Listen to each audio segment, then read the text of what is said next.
ஊழியக்காரங்க இருக்கணும். ஒன்று பிடிச்சிக்கிட்டே தெருவிலேயே போட்டுக்கணும். ஊழியக்கார பிள்ளைகள் கல்யாணம் ஆகக்கூடாது.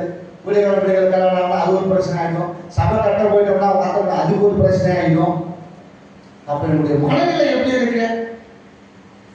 எப்படி இவங்க ஆசீர்வதிப்பாரு? இவங்க யார் சேவிக்கிறாங்க? இப்படிப்பட்ட மனநிலை இவங்க யார் சேவிக்கிறாங்க? கட்டளை சேவித்தா அந்த மனநிலை மாறணும். உன் தேவனாகிய கர்த்தரையே, உங்க தேவனாகிய கர்த்தரையே சேவிக்கிறாங்க. அவர் என்ன செய்யறாரு? அவர் என்ன ஆசீர்வதிப்பாரு? உனக்கு என்ன நோவுக்கு கொத்துக்கு போனது? உனக்கு அந்த எது சரியா? உனக்கு அந்த போறாம வேலை சொல்லு. நீங்க புறப்பட்டு போய் என்ன செய்யுங்க? கொழுத்த கன்றுகளை போல நீதியும் சுனியும் மேல ஒதுங்கும்பா. நீங்கள் புறப்பட்டு போய் என்ன செய்வீங்க? கொழுத்த கன்றுகளை போல வளருவீங்க. கொழுத்த கன்றுகளை போல வளர்ந்து மாற்றுதான் இருக்கு. ஊழியக்காரனுடைய பிள்ளைகளை ஊழியக்காரன் அப்படி அவர் என்ன செய்ய மாட்டாரு? வெச்சிட மாட்டாரு. ஓடிட்டோம்னா இல்லைன்னா அப்படியே போயிடும். அப்படியே இதாகிடும். ஒண்ணு இருந்தால போயிடும். பார்ப்போம்.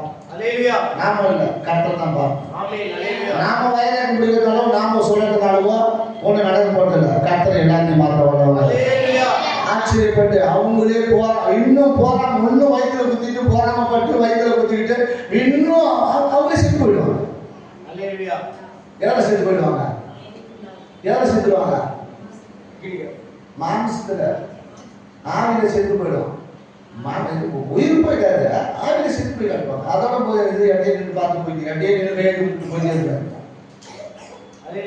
எட்டையை நின்று சொல்றாரு, உனக்கு சனிப்பிடாத்தையும் தூக்கியும் பார்த்து சொல்றாரு, உங்களுக்கு என்னது இதெல்லாம் பங்கும் பார்க்கணும் இல்லை. நெகைமையா சொல்றாரு, யாரு சனிப்பிடாத்தையும் தூக்கியும் பார்த்து சொல்றாரு, உங்களுக்கு இதுல என்ன பங்கும் பார்க்கணும் உங்களுக்கு கிடையாது. போங்க, ரெண்டு போங்க அப்படின்னு. அப்படிதான் இருக்கும். ஆகையினால உன் அப்பத்தையும்